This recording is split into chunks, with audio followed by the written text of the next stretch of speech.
రిఫార్మ్స్లో భాగంగానే land titling act వచ్చింది అనమాట. ఇది ఎందుకు ఇప్పుడు వచ్చింది, కారణం ఏమి ఇప్పుడు ఎందుకు రావాల్సి వచ్చింది అంటే ప్రధాన కారణము కోవిడ్ తర్వాత చైనా మీద ప్రపంచ దేశాలన్నీ కూడా చైనా మీద ఆధారపడకుండా చైనా +1 పాలసీని తీసుకున్నాయి.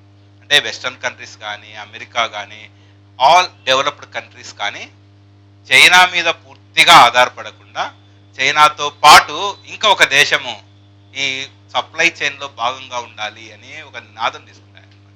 సో ఈ చైనా +1లో ఆ అవకాశాలను, గ్లోబల్ థాట్ను ఉపయోగించుకోవడానికి మన భారత ప్రభుత్వము, మోడీ నేతృత్వంలోని భారత ప్రభుత్వము ఏం చేసిందంటే ఒక ఆలోచన చేసింది. అదేంటంటే ఏదైనా ఒక ఫ్యాక్టరీ ఎస్టాబ్లిష్ చేయాలంటే భూసేకరణ జరగాలి. భూసేకరణ జరిగేటప్పుడు